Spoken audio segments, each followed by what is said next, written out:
ಒಂದು ಪ್ರಾಚೀನ ಧಾರ್ಮಿಕ ಗ್ರಂಥ ಹಿಮಾಲಯದಲ್ಲಿ ಎಲ್ಲೋ ಕಣ್ಮುಚ್ಚಿ ಕೂತು ಧ್ಯಾನ ಮಾಡೋಕೆ ಅಂತ ಬರೆದಿದ್ದಲ್ಲ, ಬದಲಾಗಿ ನಮ್ಮ ಮುಂದಿನ ತಿಂಗಳ ಮನೆ ಬಾಡಿಗೆ ಕಟ್ಟೋಕೆ, ಆಫೀಸಿನ ಪಾಲಿಟಿಕ್ಸ್ನ ಮೆಟ್ಟಿ ನಿಲ್ಲೋಕೆ, ಅಥವಾ ಗೊತ್ತಲ್ಲ, ಮದುವೆಗೆ ಸೂಕ್ತವಾದ ಸಂಗಾತಿಯನ್ನು ಹುಡುಕೋಕೆ ಒಂದು ಪ್ರಾಕ್ಟಿಕಲ್ ಗೈಡ್ ಅಂತ ಯಾರಾದರೂ ಹೇಳಿದ್ರೆ ನಮಗೆಲ್ಲರಿಗೂ ಆಶ್ಚರ್ಯ ಆಗುತ್ತೆ ಅಲ್ವಾ? ಖಂಡಿತ ಆಗತ್ತೆ. ಅಂದ್ರೆ ನಾವೆಲ್ಲರೂ ಸಾಮಾನ್ಯವಾಗಿ ಆಧ್ಯಾತ್ಮ ಅಂದ ತಕ್ಷಣ ಆ ದುಡ್ಡು ಕಾಸಿನ ಸಹವಾಸನೇ ಬೇಡ, ಲೌಕಿಕ ಜಗತ್ತಿನಿಂದ ದೂರ ಹೋಗಿ ಧ್ಯಾನ ಮಾಡ್ಬೇಕು ಅನ್ನೋ ಒಂದು ಚಿತ್ರಣನ ತಲೆಯಲ್ಲಿಟ್ಕೊಂಡಿರ್ತೀವಿ. ಹೌದು, ಪೂರ್ತಿ ಬೇರೆ ಬೇರೆ ಕೋಣೆಗಳಲ್ಲಿ ಇಟ್ಬಿಟ್ಟಿದ್ದೀವಿ ಇವೆರಡನ್ನು. ನಮ್ಮ ಆಫೀಸಿನ ಟೆನ್ಷನ್, ಬ್ಯಾಂಕ್ ಬ್ಯಾಲೆನ್ಸ್ ಇವೆಲ್ಲ ಒಂದು ಕಡೆ ಇದ್ರೆ, ಈ ದೇವಸ್ಥಾನ, ಮಂತ್ರ, ಪೂಜೆ ಇದೆಲ್ಲ ಇನ್ನೊಂದು ಕಡೆ ಅಂತ. ಅದೇ ದೊಡ್ಡ ಪ್ರಾಬ್ಲಮ್. ಆದ್ರೆ ಇಂದು ನಮ್ಮ ಈ ಆಳವಾದ ಅಧ್ಯಯನದಲ್ಲಿ ನಾವು ತಗೊಂಡಿರೋ ಮೂಲ ವಸ್ತುಗಳಿದೆಯಲ್ಲ, ಅದು ಈ ಹಳೆಯ ಐಡಿಯಾನ ಪೂರ್ತಿ ಉಲ್ಟಾ ಮಾಡುತ್ತೆ. ಹೌದು, ನಾವು ಇವತ್ತು 2026ರಲ್ಲಿ ಪ್ರಕಟವಾದ ಸಂಧ್ಯಾವಂದನೆಯ ಅಂತರಂಗ ಅನ್ನೋ ಒಂದು ದೊಡ್ಡ ಗ್ರಂಥದ ಬಗ್ಗೆ ಒಳಹೊಕ್ಕು ನೋಡ್ತಾ ಇದೀವಿ. ಇದು ಸಣ್ಣ ಪುಸ್ತಕ ಅಲ್ಲ, ಬರೋಬ್ಬರಿ 800 ಪುಟಗಳ 2 ಸಂಪುಟಗಳ ದೊಡ್ಡ ಗ್ರಂಥ. ಮೇಲ್ನೋಟಕ್ಕೆ ನೋಡಿದ್ರೆ ಏನೋ ಮಂತ್ರಗಳ ಬಗ್ಗೆ, ಆಚರಣೆಗಳ ಬಗ್ಗೆ ಇರೋ ಪುಸ್ತಕ ತರ ಕಾಣುತ್ತೆ. ಆದರೆ ನಿಜಕ್ಕೂ ಇದೊಂದು ಆಧುನಿಕ ಬದುಕಿನ ಆರ್ಥಿಕ ಭದ್ರತೆ, ನಮ್ಮ ಉದ್ಯೋಗ ಮತ್ತೆ ಸ್ವಾಭಿಮಾನದ ಬದುಕನ್ನು ಕಟ್ಟಿಕೊಳ್ಳಕ್ಕೆ ಇರೋ ಒಂದು ಅತ್ಯದ್ಭುತವಾದ ಕೈಪಿಡಿ ಅಂತಾನೆ ಹೇಳ್ಬೋದು. ಎಕ್ಸಾಕ್ಟ್ಲಿ.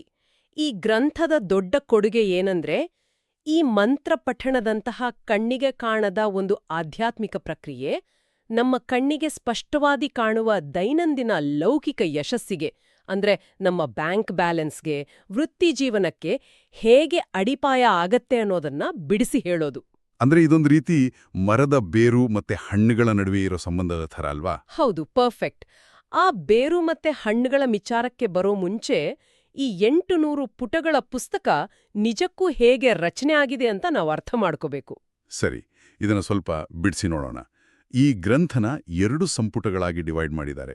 ಸಂಪುಟ 1 ಬಂದು ಕೇವಲ ಕರ್ಮ ಮಾರ್ಗಕ್ಕೆ, ಅಂದ್ರೆ ಮಂತ್ರನ ಹೇಗೆ ಉಚ್ಚರಿಸಬೇಕು, ಅದರ ವಿಧಿವಿಧಾನಗಳೇನು ಅನ್ನೋದಕ್ಕೆ ಒತ್ತು ಕೊಡುತ್ತೆ. ಆದ್ರೆ ಸಂಪುಟ 2 ಸಂಪೂರ್ಣವಾಗಿ ಜ್ಞಾನ ಮಾರ್ಗಕ್ಕೆ, ಅಂದ್ರೆ ಆ ಮಂತ್ರದ ಹಿಂದಿರುವ ಆಳವಾದ ಅನುಸಂಧಾನ, ಅದರ ಅಂತರಂಗದ ಸತ್ಯಕ್ಕೆ ಒತ್ತು ಕೊಡುತ್ತೆ. ಗೊತ್ತಾ, ಇದನ್ನು ಓದುವಾಗ ನಿನಗೊಂದು ತಮಾಷೆಯಾದ ಹೋಲಿಕೆ ನೆನಪಾಯ್ತು. ಅಂದ್ರೆ ಸಂಪುಟ 1 ಕೇವಲ ಬಿಸಿಬೇಳೆಬಾತ್ ಮಾಡೋ ಪಾಕವಿಧಾನದ ಪುಸ್ತಕ ಓದಿದ ಹಾಗೆ. ಓಕೆ. ಆದರೆ ಸಂಪುಟ 2 ಆ ಅಡಿಗೆನ ನಾವೇ ಸ್ವತಃ ಮಾಡಿ ಅದರ ರುಚಿನ ಸವಿದು ಹೊಟ್ಟೆ ತುಂಬಿಸ್ಕೊಂಡ ಹಾಗೆ. ಬರೀ ರೆಸಿಪಿ ಓದಿದ್ರೆ ನಮ್ಮ ಹಸಿ ಹೋಗಲ್ಲ, ಅದರ ಆಳವಾದ ಅನುಭವ ಆಗಬೇಕು ಅಲ್ವಾ? ಬಹಳ ಸಮಂಜಸವಾದ ಹೋಲಿಕೆ. ಇಲ್ಲಿ ಗಮನಿಸಬೇಕಾದ ಮುಖ್ಯ ವಿಚಾರ ಏನಂದ್ರೆ, ಆಚರಣೆ ಮತ್ತೆ ಅದರ ಹಿಂದಿನ ಅರಿವಿನ ನಡುವೆ ಇರೋ ಕನೆಕ್ಷನ್. ಹೌದು. ಜ್ಞಾನ ಇಲ್ಲದ ಕೇವಲ ಯಾಂತ್ರಿಕ ಆಚರಣೆ ಹೇಗೆ ವೇಸ್ಟ್ ಆಗುತ್ತೆ ಅನ್ನೋದನ್ನ ಈ ಗ್ರಂಥ ಬಹಳ ಮಾರ್ಮಿಕವಾಗಿ ವಿವರಿಸುತ್ತೆ. ನಾವು ಎಷ್ಟೇ ಯಾಂತ್ರಿಕವಾಗಿ ಮಂತ್ರ ಜಪಿಸಿದ್ರೂ ಒಳಗಿನ ಉದ್ದೇಶದ ಅರಿವಿಲ್ಲ ಅಂದ್ರೆ ಅದು ಬರೀ ಶಬ್ದಮಾಲಿನ್ಯ ಆಗುತ್ತೆ ಅಷ್ಟೇ. ಖಂಡಿತ. ಇದೇ ಮಾತಿಗೆ ಪುಷ್ಟಿ ಕೊಡೋ ಥರ ಗ್ರಂಥದಲ್ಲಿ ಶ್ರೀಮದ್ ವಿದ್ಯಾಧೀಶ ತೀರ್ಥ ಶ್ರೀಪಾದ ಒಡೆಯರ್ ಸ್ವಾಮಿಯವರ ಒಂದು ಆಶೀರ್ವಚನದ ಪತ್ರದ ಉಲ್ಲೇಖ ಇದೆ. ಹೌದು, ಅವರು ಅದರಲ್ಲಿ ಒಂದು ಅದ್ಭುತವಾದ ರೂಪಕನ ಪಡಿಸಿದ್ದಾರೆ. ಬ್ರಾಹ್ಮಣ ಅಥವಾ ಯಾವುದೇ ಸಾಧಕ ಒಂದು ಮರದ ಥರ. ಆ ಮರದ ಬೇರು ಸಂಧ್ಯಾವಂದನೆ, ವೇದಗಳು ಶಾಖೆಗಳು, ಮತ್ತೆ ಧರ್ಮ ಕರ್ಮಗಳು ಎಲೆಗಳು ಅಂತಾರೆ. ಅಂದ್ರೆ ಎಲೆಗಳು ಮತ್ತೆ ಕೊಂಬೆಗಳು ಎಷ್ಟೇ ಹಸರಾಗಿದ್ರೂ ಬೇರಿಗೆ ನೀರು ಹಾಕಿಲ್ಲ ಅಂದ್ರೆ ಆ ಮರ ಉಳಿಯಲ್ಲ ಅಂತ. ಆದ್ರೆ ನಾನಿಲ್ಲಿ ಸ್ವಲ್ಪ ಡೆವಿಲ್ಸ್ ಅಡ್ವೊಕೇಟ್ ತರ ಒಂದು ಪ್ರಶ್ನೆ ಕೇಳ್ತೀನಿ. ಕೇಳಿ. ಮರದ ಎಲೆಗಳಿಗೆ ಕೊಂಬೆಗಳಿಗೆ ನೀರು ಹಾಕಿದ್ರೆ ಸಾಲ್ದೆ, ಕಣ್ಣಿಗೆ ಕಾಣದ ಬೇರಿಗೆ ಯಾಕೆ ನೀರು ಹಾಕ್ಬೇಕು? ಬರೀ ಮೇಲ್ನೋಟದ ಆಚರಣೆ ಅಥವಾ ಬರೀ ಆಫೀಸ್ನ ಕೆಲಸ ಮಾಡ್ಕೊಂಡು ಹೋದ್ರೆ ನಮಗೆ ಒಳ್ಳೇದಾಗಲ್ವಾ? ಇದೇ ನೋಡಿ ಬಹಳ ಮುಖ್ಯವಾದ ಪ್ರಶ್ನೆ. ಮರದ ಎಲೆಗಳಿಗೆ ನೀವು ಹೊರಗಡೆಯಿಂದ ನೀರು ಸ್ಪ್ರೇ ಮಾಡಿದ್ರೆ ಅದು ತಾತ್ಕಾಲಿಕವಾಗಿ ಕ್ಲೀನಾಗಿ ಕಾಣ್ಬೋದು, ಆದ್ರೆ ಮರ ಬೆಳೆಯಲ್ಲ. ನಿಜ. ಮರಕ್ಕೆ ಬೇಕಾದ ಜೀವಸತ್ವ ಸಿಗೋದು ಮಣ್ಣಿನ ಆಳದಲ್ಲಿರೋ ಬೇರಿನಿಂದಲೇ. ನಮ್ಮ ಬದುಕಿನಲ್ಲೂ ಅಷ್ಟೇ. ನಾವು ಮಾಡೋ ದಿನನಿತ್ಯದ ಕೆಲಸಗಳು, ಆಫೀಸ್, ಸಮಾಜ ಸೇವೆ ಇವೆಲ್ಲ ಎಲೆಗಳು ಮತ್ತೆ ಶಾಖೆಗಳಿದ್ದಾಗೆ. ಹಾಗಾದ್ರೆ ಆ ಬೇರು ಯಾವುದು? ಆ ಕೆಲ್ಸಗಳನ್ನ ನಾವು ಯಾವ ಮನಸ್ಥಿತಿಯಿಂದ ಮಾಡ್ತಾ ಇದ್ದೀವಿ, ನಮ್ಮ ಒಳಗಿನ ಇಂಟೆನ್ಷನ್ ಏನು ಅನ್ನೋದೇ ಆ ಬೇರು, ಆ ಜ್ಞಾನ ಮಾರ್ಗ. ಅಂದ್ರೆ ಅಂತರಂಗದ ಅರಿವು ಅನ್ನೋ ಬೇರು ಸ್ಟ್ರಾಂಗ್ ಇದ್ದಾಗ ಮಾತ್ರ ನಾವು ಮಾಡೋ ಕೆಲ್ಸ ನಮ್ಗೆ ಸುಸ್ತು ಮಾಡಲ್ಲ. ಅಂದ್ರೆ ನಮ್ಗೆ ಎನರ್ಜಿ ಕೊಡುತ್ತೆ ಅಂತೀರಾ? ಖಂಡಿತ. ಕೇವಲ ಯಾಂತ್ರಿಕವಾಗಿ ಕೆಲ್ಸಗಳ್ನ ಮಾಡ್ತಾ ಹೋದ್ರೆ ಬರ್ನ್ಔಟ್ ಆಗೋದು ಗ್ಯಾರಂಟಿ. ಸರಿ, ಹಾಗಾದ್ರೆ ಆ ಬೇರು ಸ್ಟ್ರಾಂಗ್ ಆಯಿತು ಅಂತಲೇ ಇಟ್ಕೊಳ್ಳೋಣ. ಈ ಜ್ಞಾನ ಮಾರ್ಗದ ಅರಿವು ನಮ್ಮ ದೈನಂದಿನ ಬಿಲ್ಗಳನ್ನು ಹೇಗೆ ಕಟ್ಟುತ್ತೆ, ನಮ್ಮ ಆರ್ಥಿಕ ಭದ್ರತೆಗೆ ಇದು ಹೇಗೆ ಕನೆಕ್ಟ್ ಆಗುತ್ತೆ ಅಂತ ನಮಗೆಲ್ಲ ಕ್ಯೂರಿಯಾಸಿಟಿ ಶುರುವಾಗುತ್ತೆ. ಅದಕ್ಕೂ ಉತ್ತರ ಇದೆ. ಈ ಗ್ರಂಥದ 7ನೇ ಪರ್ವದ 5ನೇ ಅಧ್ಯಾಯದಲ್ಲಿ ಬದುಕಿನ ಹೊರಗಿನ ಭದ್ರತೆಯ ಬಗ್ಗೆ ದೊಡ್ಡ ಚರ್ಚೆನೇ ಇದೆ. ಹೌದು, 100 ವರ್ಷ ಬದುಕುವುದು ಅಂದ್ರೆ ಜೀವನಂ ಶತಂ ಸಮಃ ಅನ್ನೋದು ಎಷ್ಟು ಮುಖ್ಯವೋ ಆ ಬದುಕು ಪರಾವಲಂಬಿ ಆಗದೇ ಇರುವುದು ಅಷ್ಟೇ ಮುಖ್ಯ ಅಂತ ಇದು ಘಂಟಾಘೋಷವಾಗಿ ಹೇಳುತ್ತೆ. ಎಕ್ಸಾಕ್ಟ್ಲಿ. ಇನ್ನೊಬ್ರ ಮೇಲೆ ಡಿಪೆಂಡ್ ಆಗಿ ಬದುಕೋದನ್ನ ಇಲ್ಲಿ ಶ್ವಾನವೃತ್ತಿ ಅಂತ ಕರೆದಿದ್ದಾರೆ. ಒಂದ್ ನಿಮಿಷ, ಶ್ವಾನವೃತ್ತಿ ಅಂದ್ರೆ ನಾಯಿಯಂತಹ ಬದುಕು ಅಂತನಾ? ಇದೊಂದು ಆಧ್ಯಾತ್ಮಿಕ ಗ್ರಂಥಕ್ಕೆ ಸ್ವಲ್ಪ ಜಾಸ್ತಿ ಕಠುವಾದ ಪದ ಆಯ್ತು ಅನ್ಸಲ್ವಾ? ಪರಾವಲಂಬನೆನ ಇಷ್ಟು ಕಠಿಣವಾಗಿ ಯಾಕೆ ವಿರೋಧಿಸ್ತಾ ಇದ್ದಾರೆ? ಪದ ಸ್ವಲ್ಪ ಹಾರ್ಷ್ ಆಗಿದೆ ಅನ್ನೋದು ನಿಜ. ಆದ್ರೆ ರಿಯಾಲಿಟಿ ಕೂಡ ಅದೇ ಅಲ್ವಾ? ಪೂರ್ತಿಯಾಗಿ ಬೇರೆಯವರ ಮೇಲೆ ಅವಲಂಬಿತವಾಗಿ ಬದುಕಿದ್ರೆ ಮನುಷ್ಯನ ಆತ್ಮವಿಶ್ವಾಸ ಮತ್ತೆ ಸ್ವಾಭಿಮಾನ ಎರಡೂ ನಾಶ ಆಗೋಗುತ್ತೆ. ಖಂಡಿತ. ನೀವು ಪ್ರತಿದಿನ ಊಟಕ್ಕಾಗಿ, ವಸತಿಗಾಗಿ ಇನ್ನೊಬ್ರ ಕೈ ಕಾಯ್ತಾ ಇದ್ರೆ ನಿಮ್ಗೆ ನಿಮ್ಮದೇ ಆದ ಒಂದು ಸ್ವತಂತ್ರ ಚಿಂತನೆ ಇರೋದಿಕ್ಕೆ ಚಾನ್ಸೇ ಇಲ್ಲ. ಅಂಥವರು ಧರ್ಮದ ದಾರಿಯಲ್ಲಿ ನಡೆಯೋದು ಅಸಾಧ್ಯ. ಹಾಗಾಗಿಯೇ ಈ ಗ್ರಂಥ ಸ್ವಾಭಿಮಾನದ ಬದುಕಿಗೆ ಆರ್ಥಿಕ ಭದ್ರತೆ ಕೊಡೋ, ಸಮಾಜದಲ್ಲಿ ರೆಸ್ಪೆಕ್ಟ್ ತರೋ ಉದ್ಯೋಗ ಅತ್ಯಗತ್ಯ ಅಂತ ಹೇಳುತ್ತೆ. ಹೌದು, ಉದ್ಯೋಗ ಇಲ್ಲದೇ ಸ್ವಾಭಿಮಾನ ಇಲ್ಲ. ಇಲ್ಲಿ ಇನ್ನೊಂದು ವಿಚಾರ ನೋಡಿ, ನನ್ನನ್ನು ನಿಜಕ್ಕೂ ದಂಗುಬಡಿಸ್ತು. ಉದ್ಯೋಗ ಇದ್ರೆ ಮಾತ್ರ ಉತ್ತಮ ಸಂಗಾತಿ ಸಿಗೋಕೆ ಸಾಧ್ಯ, ಮತ್ತೆ ಸಂಸಾರ ಭದ್ರವಾಗಿರೋಕೆ ಸಾಧ್ಯ ಅಂತ ಈ ಪ್ರಾಚೀನ ಗ್ರಂಥ ಹೇಳುತ್ತೆ. ಹೌದು ಹೌದು. ಇದೇನೋ ಒಂಥರ ಲೌಕಿಕ ಮ್ಯಾಟ್ರಿಮೋನಿ ಸೈಟ್ ತರ ಇದೆಯಲ್ಲ. ಅಂದ್ರೆ ಒಂದು ಆಧ್ಯಾತ್ಮಿಕ ಗ್ರಂಥ ಹಣ ಮತ್ತೆ ಮದುವೆಗೆ ಇಷ್ಟೊಂದು ಪ್ರಾಕ್ಟಿಕಲ್ ಆಗಿ ಒತ್ತು ಕೊಡೋದು ಸ್ವಲ್ಪ ವಿಚಿತ್ರ ಅಲ್ವಾ? ನಾವೆಲ್ಲ ಆಧ್ಯಾತ್ಮ ಅಂದ್ರೆ ಸಂಸಾರ ತ್ಯಜಿಸೋದು ಅಂತದನ್ನೇ ಅನ್ಕೊಂಡಿದ್ವಿ. ಅದೇ ಈ ಗ್ರಂಥದ ಬ್ಯೂಟಿ. ನಮ್ಮ ಪ್ರಾಚೀನ ಋಷಿಮುನಿಗಳು ಎಷ್ಟು ಪ್ರಾಕ್ಟಿಕಲ್ ಆಗಿದ್ರು ಅನ್ನೋದನ್ನ ಇದು ತೋರ್ಸುತ್ತೆ. ಖಾಲಿ ಹೊಟ್ಟೆಯಲ್ಲಿ ಧರ್ಮದ ಆಚರಣೆ ಅಸಾಧ್ಯ ಅಂತ ಅವರಿಗೆ ಚೆನ್ನಾಗಿ ಗೊತ್ತಿತ್ತು. ನಿಜ. ನಾಳೆ ಊಟ ಎಲ್ಲಿಂದ ಬರುತ್ತೆ ಅನ್ನೋ ಟೆನ್ಷನ್ ಇದ್ರೆ ಯಾರ್ ತಾನೇ ಮಂತ್ರ ಜಪಿಸ್ತಾರೆ? ಎಕ್ಸಾಕ್ಟ್ಲಿ. ಮನಸ್ಸು ಏಕಾಗ್ರತೆ ಸಾಧಿಸೋಕೆ ಸಾಧ್ಯನೇ ಇಲ್ಲ. ಸಂಸಾರ ನಿಭಾಯಿಸೋಕೆ ದುಡ್ಡು ಬೇಕೇ ಬೇಕು. ಇನ್ನು ಕೆಲವು ಉದ್ಯೋಗಗಳ ಬಗ್ಗೆ ಕೂಡ ಇಲ್ಲಿ ಒಳ್ಳೆ ವಿವರಣೆ ಇದೆ. ಹೌದಾ? ಯಾವ ತರಹದ ಉದ್ಯೋಗಗಳು? ಕೆಲವು ವೃತ್ತಿಗಳು ಕೇವಲ ಹಣಕ್ಕಾಗಿ ಮಾಡೋ ಅಂಥದ್ದಿರ್ಬೋದು.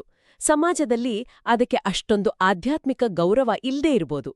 ಆದ್ರೂ ಆ ಉದ್ಯೋಗದಿಂದ ಬರೋ ಆದಾಯನ ಧರ್ಮ ಕಾರ್ಯಗಳಿಗೆ ಬಳಸಿದ್ರೆ ಅದುವೇ ಸ್ವಧರ್ಮ ಆಗುತ್ತೆ. ಓ, ಅಂದ್ರೆ ಆ ಭಗವದ್ಗೀತೆಯ ಶ್ರೇಯಾಂ ಸ್ವಧರ್ಮೋ ವಿಗುಣಾಹ ಅನ್ನೋ ಶ್ಲೋಕ ಇದೆಯಲ್ಲ, ಅದರ ಉಲ್ಲೇಖದ ತರ ನಮ್ಮ ವೃತ್ತಿ ಯಾವುದೇ ಆಗಿರ್ಲಿ ಅದರ ಹಿಂದಿನ ಉದ್ದೇಶ ಕ್ಲೀನ್ ಆಗಿದ್ರೆ ಅದೇ ಧರ್ಮ ಅಲ್ವಾ? ನಿಖರವಾಗಿ. ಆರ್ಥಿಕ ಸ್ವಾವಲಂಬನೆ ಇಲ್ಲದೆ ಸ್ವಾಭಿಮಾನ ಇಲ್ಲ. ಸ್ವಾಭಿಮಾನ ಇಲ್ಲದೆ ಆಧ್ಯಾತ್ಮಿಕ ಉನ್ನತಿ ಇಲ್ಲ. ಉದ್ಯೋಗನ ಲೌಕಿಕ ಅಂತ ಸೈಡ್ಗೆ ತಳ್ಳೋ ಬದಲು ಅದನ್ನೇ ಧರ್ಮದ ಆಚರಣೆಗೆ ಬೇಕಾದ ಅಸ್ತ್ರವನ್ನಾಗಿ ಬದಲಾಯಿಸ್ಕೊಳ್ಳೋಕೆ ಇದು ಸೂಚಿಸುತ್ತೆ. ಸರಿ, ಇದೆಲ್ಲ ಕೇಳೋಕ್ ಬಹಳ ಚೆನ್ನಾಗಿದೆ. ಉದ್ಯೋಗ ಬೇಕು, ಹಣ ಬೇಕು, ಆರ್ಥಿಕ ಸ್ವಾತಂತ್ರ್ಯ ಬೇಕು ಅಂತ ಭಾಷಣ ಮಾಡೋದು ಸುಲಭ.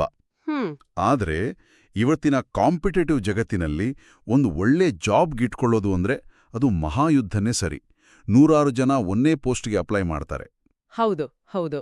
ಹಾಗಾದ್ರೆ ಈ ಗ್ರಂಥ ಕೇವಲ ಈ ತರಹದ ಫಿಲಾಸಫಿ ಮಾತ್ರ ಹೇಳುತ್ತಾ, ಅಥವಾ ಈ ಕಠಿಣವಾದ ಜಾಬ್ ಮಾರ್ಕೆಟ್ನಲ್ಲಿ ಕೆಲಸ ಪಡೆಯೋಕೆ ಯಾವುದಾದ್ರೂ ಪ್ರಾಕ್ಟಿಕಲ್ ಟೂಲ್ ನಮಗೆ ಕೊಡುತ್ತಾ? ಖಂಡಿತ ಕೊಡುತ್ತೆ.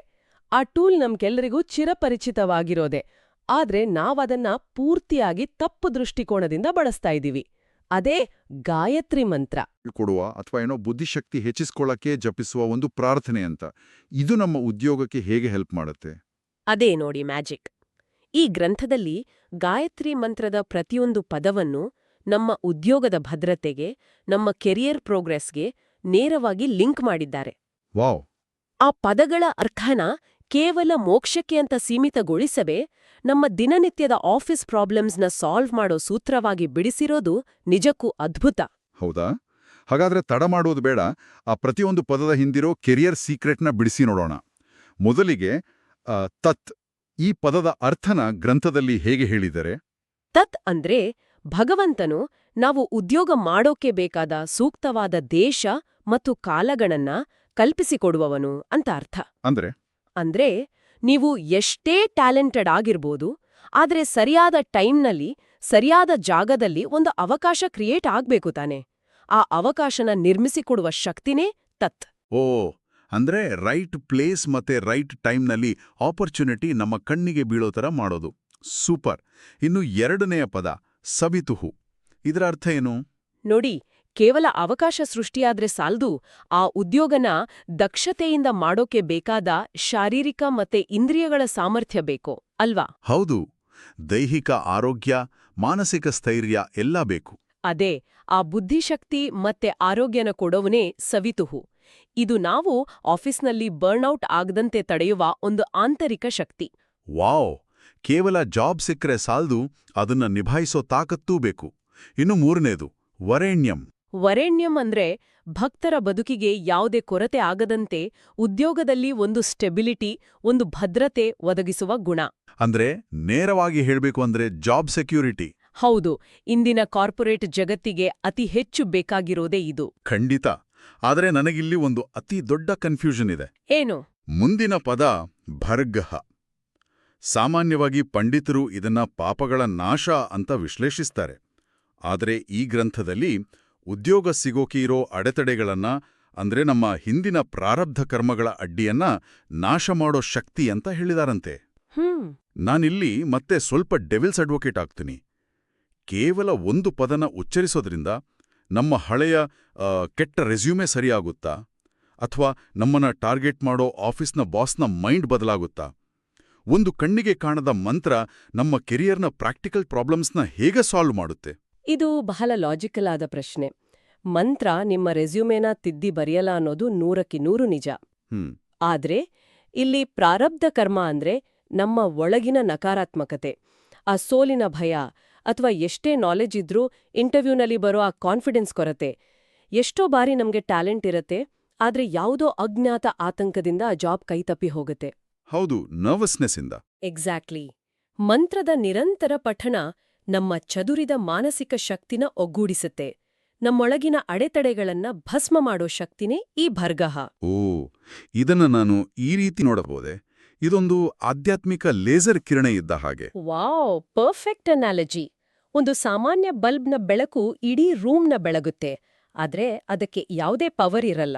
ಹೌದು. ಆದ್ರೆ ಅದೇ ಬೆಳಕಿನ ಕಿರಣಗಳನ್ನ ಒಂದು ಬಿಂದುವಿಗೆ ಫೋಕಸ್ ಮಾಡಿದಾಗ ಅದು ಲೇಸರ್ ಆಗಿ ಬದಲಾಗುತ್ತೆ.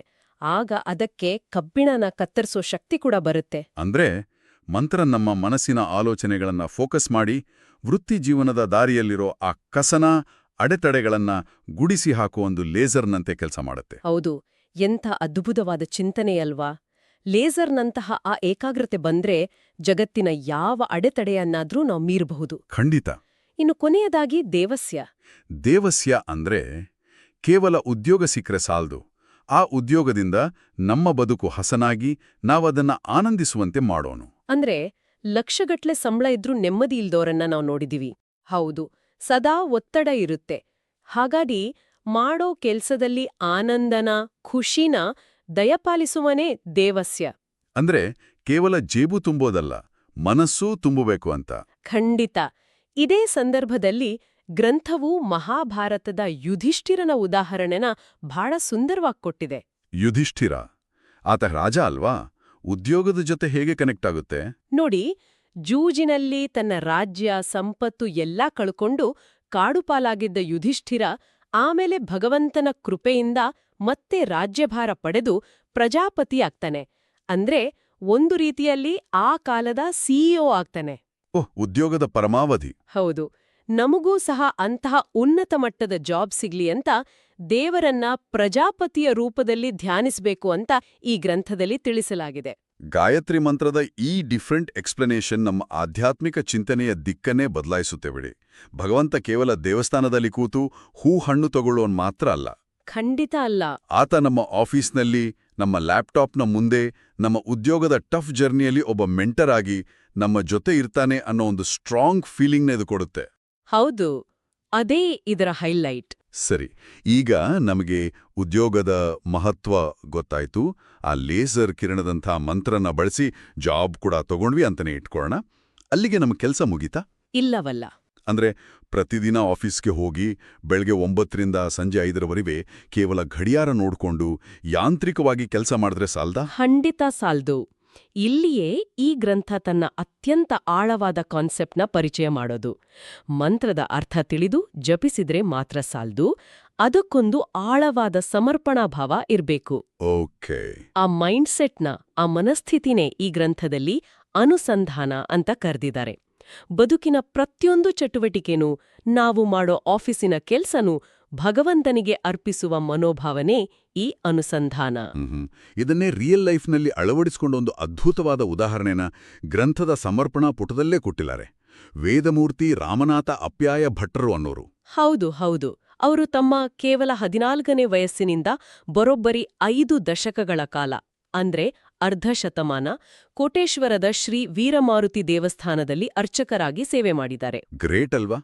ಆದರೆ ನಂಗಿಲ್ಲಿ ಒಂದು ಸಣ್ಣ ಡೌಟ್ ಕಾಡ್ತಾ ಇದೆ. ಇಂದಿನ ಮಾಡರ್ನ್ ಡೇಸ್ನಲ್ಲಿ ನಾವೆಲ್ಲರೂ 5-10 ಸಾವಿರ ಸಂಬಳ ಜಾಸ್ತಿ ಸಿಕ್ತು ಅಂದ್ರೆ ಸಾಕು, 2 ವರ್ಷಕ್ಕೆ ಬೇರೆ ಕಂಪ್ನಿಗೆ ಜಂಪ್ ಮಾಡ್ತೀವಿ. ಹೌದು, ಅದು ಕಾಮನ್ ಈಗ. ವೃತ್ತಿ ಜೀವನದಲ್ಲಿ ಅಷ್ಟೊಂದು ಚಂಚಲತೆ ತುಂಬಿರುವಾಗ ಒಬ್ಬ ವ್ಯಕ್ತಿ ಒಂದೇ ಜಾಗದಲ್ಲಿ 50 ವರ್ಷಗಳ ಕಾಲ ಯಾವುದೇ ಬೇಸರವಿಲ್ಲದೆ ಸೇವೆ ಮಾಡ್ತಾರೆ ಅಂದ್ರೆ ಅದು ಹೇಗೆ ಸಾಧ್ಯ? ಹಾಗಾದ್ರೆ ಇಂದಿನ ಕಾಲದಲ್ಲಿ ಹೀಗೆ ಪದೇ ಪದೇ ಕೆಲಸ ಬದಲಾಯಿಸೋದು ತಪ್ಪಾ? ನಾವೆಲ್ಲ ಒಂದೇ ಕಡೆ ಅಂಟ್ಕೊಂಡಿರ್ಬೇಕು ಅಂತೇನಾದ್ರೂ ಇದರ ಅರ್ಥನಾ? ಇಲ್ಲ ಇಲ್ಲ, ಇದು ಬಹಳ ಸೂಕ್ಷ್ಮವಾದ ವಿಚಾರ. ಇಲ್ಲಿ ನಾವು ಗಮನಿಸಬೇಕಾದದ್ದು ಕೆಲಸ ಬದಲಾಯಿಸೋದ್ರ ಬಗ್ಗೆ ಅಲ್ಲ, ಮತ್ತೆ ಅಥವಾ ಯಾವುದೋ ಟಾಕ್ಸಿಕ್ ಆದ ಆಫೀಸ್ನಲ್ಲಿ ಬಲವಂತವಾಗಿ ಸಫರ್ ಆಗ್ತಾ ಉಳಿದುಕೊಳ್ಳಿ ಅಂತಾನೂ ಅಲ್ಲ. ಬದಲಾಗಿ ನಾವು ಯಾವುದೇ ಕೆಲಸ ಮಾಡುವಾಗ ನಮ್ಮ ಆಂತರಿಕ ಮಾನಸಿಕ ಸ್ಥಿತಿ ಹೇಗಿರುತ್ತೆ ಅನ್ನೋದ್ರ ಬಗ್ಗೆ ಇದು ಮಾತಾಡುತ್ತೆ. ಅಂದ್ರೆ ನಮ್ಮ ಆಟಿಟ್ಯೂಡ್ ಬಗ್ಗೆ. ಎಕ್ಸಾಕ್ಟ್ಲಿ. ನಾವು ಮಾಡೋ ಕೆಲ್ಸನ ಕೇವಲ ಸಂಬಳದ ದೃಷ್ಟಿಯಿಂದ ಅಥವಾ ವೀಕೆಂಡ್ ರಜೆಗೋಸ್ಕರ ಮಾಡೋ ಒಂದು ಮೆಕ್ಯಾನಿಕಲ್ ಪ್ರೋಸೆಸ್ ಅಂತ ನೋಡಿದ್ರೆ ಅಲ್ಲಿ ಬರೀ ಸುಸ್ತು, ಬೇಸರ ಮತ್ತೆ ಟೆನ್ಷನ್ ಮಾತ್ರ ಇರುತ್ತೆ. ಹೌದು, ಸೋಮವಾರ ಬಂದ್ರೆ ಭಯ ಶುರುವಾಗತ್ತೆ. ಆದ್ರೆ ಅದೇ ಕೆಲ್ಸನ ಅದನ್ನೊಂದು ತಪಸ್ಸಿನಂತೆ, ಒಂದು ಅನುಸಂಧಾನದಂತೆ ಮಾಡಿದಾಗ ಆ ಕೆಲ್ಸದ ಹಿಂದಿರೋ ಅರ್ಥನೇ ಬದಲಾಗುತ್ತೆ. ಅಂದ್ರೆ ನಾನು ಆಫೀಸಲ್ಲಿ ಎಕ್ಸೆಲ್ ಶೀಟ್ನಲ್ಲಿ ಡೇಟಾ ಎಂಟ್ರಿ ಮಾಡೋದನ್ನು ಭಗವಂತನ ಸೇವೆ ಅಂತ ಭಾವಿಸಬಹುದಾ? ಖಂಡಿತ. ನೀ ಮಾಡೋ ಕೆಲ್ಸ ಪ್ರಾಮಾಣಿಕವಾಗಿದ್ರೆ ಅದು ಕೇವಲ ಕಂಪನಿಯ ಬಾಸ್ಗೆ ಮಾಡೋ ಸೇವೆ ಆಗಿರಲ್ಲ, ಅದು ನಿಮ್ಮದೇ ಆಂತರಿಕ ನೆಮ್ಮದಿಯ, ಆತ್ಮ ಸಂತೋಷದ ಮೂಲ ಆಗುತ್ತೆ. ಓ, ಆ 50 ವರ್ಷಗಳ ಕಾಲ ಒಂದೇ ಕಡೆ ಸೇವೆ ಸಲ್ಲಿಸೋಕೆ ಸಾಧ್ಯ ಆಗಿದ್ದು ಈ ಆಂತರಿಕ ನೆಮ್ಮದಿಯಿಂದಲೇ ಹೊರತು ಬರೀ ಸಂಬಳದ ನಿರೀಕ್ಷೆಯಿಂದ ಅಲ್ಲ. ನಾವು ಮಾಡೋ ಕೆಲ್ಸದ ಫಲನ ಈ ರೀತಿಯಾಗಿ ಸಮರ್ಪಣೆ ಮಾಡೋದ್ರಿಂದ ನಮ್ಮ ಕೆರಿಯರ್ನ ಅಡೆತಡೆಗಳು ತಾನಾಗಿಯೇ ಕ್ಲಿಯರ್ ಆಗುತ್ತೆ, ಒಂದು ಹೈ ಲೆವೆಲ್ ಮೆಂಟಲ್ ಸ್ಟೆಬಿಲಿಟಿ ಸಿಗುತ್ತೆ. ನಿಜಕ್ಕೂ ಇದು ನಮ್ಮ ನೋಡುವ ದೃಷ್ಟಿಕೋನವನ್ನೇ ಬದಲಾಯಿಸುವ ವಿಚಾರ. ಸರಿ, ಈ ಇಡೀ ಆಳವಾದ ಅಧ್ಯಯನ ನಮ್ಗೆ ಕಲಿಸಿದ ಪಾಠ ಏನು ಅನ್ನೋದನ್ನ ಈಗ ಸ್ವಲ್ಪ ಬ್ರೀಫ್ ಆಗಿ ನೋಡೋಣ. ಖಂಡಿತ. ಪ್ರಾಚೀನ ಮಂತ್ರಗಳಿಗೂ ಮತ್ತೆ ನಮ್ಮ ಇಂದಿನ ಆರ್ಥಿಕ ಸ್ವಾತಂತ್ರ್ಯ, ವೃತ್ತಿಜೀವನದ ಅಡೆತಡೆಗಳ ನಿವಾರಣೆ ಹಾಗೂ ಸ್ವಾಭಿಮಾನದ ಬದುಕಿಗೂ ಅತ್ಯಂತ ನೇರವಾದ, ಲಾಜಿಕಲ್ ಆದ ಸಂಬಂಧ ಇದೆ ಅನ್ನೋದನ್ನ 2026ರ ಸಂಧ್ಯಾವಂದನೆಯ ಅಂತರಂಗ ಗ್ರಂಥ ಅದ್ಭುತವಾಗಿ ತೆರೆದಿಟ್ಟಿದ. ಹೌದು. ಆಚರಣೆ ಅನ್ನೋದು ಕೇವಲ ಒಂದು ಕುರುಡು ನಂಬಿಕೆ ಆಗದೆ, ಜ್ಞಾನ ಮತ್ತೆ ಅರಿವಿನೊಂದಿಗೆ ಬೆರೆತಾಗ ಅದು ನಮ್ಮ ಲೌಕಿಕ ಆತಂಕಗಳನ್ನ, ಆರ್ಥಿಕ ಚಿಂತೆಗಳನ್ನ ದೂರ ಮಾಡೋ ಎಂತಹ ಅದ್ಭುತವಾದ ಅಸ್ತ್ರವಾಗಿ ಬದಲಾಗುತ್ತೆ ಅನ್ನೋದನ್ನ ನಾವಿಲ್ಲಿ ಅರ್ಥ ಮಾಡ್ಕೊಂಡ್ವಿ. ಹೌದು. ಆಚರಣೆ ಅನ್ನೋ ವಾಹನಕ್ಕೆ ಜ್ಞಾನ ಅನ್ನೋ ಇಂಧನನ ತುಂಬಿದಾಗ ಮಾತ್ರ ನಾವು ಜೀವನದ, ಉದ್ಯೋಗದ ಮತ್ತೆ ನೆಮ್ಮದಿಯ ಗುರಿನ ರೀಚ್ ಆಗೋಕೆ ಸಾಧ್ಯ ಅನ್ನೋದು ಈ ಇಡೀ ವಿಶ್ಲೇಷಣೆಯ ಸಾರಾಂಶ. ಮಂತ್ರಗಳು ನಮ್ಮ ಕಣ್ಣಿಗೆ ಕಾಣದ ಅಡೆತಡೆಗಳನ್ನ ತೆಗೆದುಹಾಕಿ ನಮಗೆ ದಾರಿ ಮಾಡೋ ಲೇಸರ್ ಕಿರಣಗಳಿದ್ದ ಹಾಗೆ. ಅತ್ಯಂತ ಸಮರ್ಪಕವಾದ ಸಾರಾಂಶ. ಬರೀ ರೆಸಿಪಿ ಓದೋದಲ್ಲ, ಆ ಅಡುಗೆನ ಮಾಡಿ ಸವಿಯುವಂತಾಗ್ಬೇಕು. ಖಂಡಿತ. ಈ ಆಳವಾದ ಅಧ್ಯಯನದ ಕೊನೆಯ ಘಟ್ಟಕ್ಕೆ ಬರೋ ಮುಂಚೆ ನಮ್ಮೆಲ್ಲರ ಮನಸ್ಸಿನಲ್ಲಿ ಒಂದು ಕ್ಯೂರಿಯಸ್ ಆದ ಆದ್ರೆ ಪ್ರಬಲವಾದ ಚಿಂತನೆನ ಬಿಟ್ಟು ಹೋಗೋಕೆ ನಾನಿಷ್ಟಪಡ್ತೀನಿ. ಹೇಳಿ. ನಾವೆಲ್ಲರೂ ಪ್ರತಿದಿನ ಬೆಳಗ್ಗೆಯಿಂದ ಸಂಜೆಯವರೆಗೆ ಎಷ್ಟೋ ಕೆಲಸಗಳನ್ನ, ಆಚರಣೆಗಳನ್ನ ಯಾಂತ್ರಿಕವಾಗಿ ಮಾಡ್ತೀವಿ. ಆದ್ರೆ ಸಾವಿರಾರು ವರ್ಷಗಳ ಹಿಂದಿನ ಪ್ರಾಚೀನ ಗಾಯತ್ರಿ ಮಂತ್ರದೊಳಗೆ ಇಂದಿನ ನಮ್ಮ ಕಾರ್ಪೊರೇಟ್ ಉದ್ಯೋಗ ಮತ್ತು ಆರ್ಥಿಕ ಭದ್ರತೆಯಂತಹ ವಾಸ್ತವಿಕ ರಹಸ್ಯ ಅಡಗಿರೋ ತರಹ ನಮ್ಮ ದೈನಂದಿನ ಇತರ ಸಾಮಾನ್ಯ ಅಭ್ಯಾಸಗಳ, ಉದಾಹರಣೆಗೆ ನಾವು ಊಟ ಮಾಡೋ ವಿಧಾನ ಇರಬಹುದು, ಉಸಿರಾಟ ಇರಬಹುದು, ಅಥವಾ ದಿನನಿತ್ಯ ಮಾಡೋ ನಮಸ್ಕಾರದಂಥ ಪ್ರಕ್ರಿಯೆಗಳ ಹಿಂದೆಯೂ ನಮ್ಮ ಆಧುನಿಕ ಆತಂಕಗಳನ್ನ, ಮಾನಸಿಕ ಒತ್ತಡಗಳನ್ನ ದೂರ ಮಾಡೋ ಯಾವುದಾದ್ರೂ ಮರೆಯಾದ ಪ್ರಾಯೋಗಿಕ ಟೆಕ್ನಾಲಜಿ ಅಡಗಿರಬಹುದೇ? ಖಂಡಿತ ಇರಬಹುದು. ಕೇವಲ ಅರಿವಿನ ಕೊರತೆಯಿಂದ ನಾವು ಇಂತಹ ಅದ್ಭುತ ಜೀವನ ಸೂತ್ರಗಳನ್ನ ಬರೀ ಮೌಢ್ಯ ಅಥವಾ ಬರೀ ಧಾರ್ಮಿಕ ಆಚರಣೆ ಅಂತ ನೆಗ್ಲೆಕ್ಟ್ ಮಾಡ್ತಾ ಇದ್ದೀವಾ? ಈ ಬಗ್ಗೆ ನಾವೆಲ್ಲರೂ ನಮ್ಮೊಳಗೆ ಪ್ರಶ್ನಿಸ್ಕೊಳ್ಬೇಕಿದೆ. ಕೇವಲ ಎಲೆಗಳನ್ನು ನೋಡದೆ ಬೇರನ್ನ ಹುಡುಕೋ ಪ್ರಯತ್ನನ ಹೀಗೆ ಮುಂದುವರಿಸೋಣ.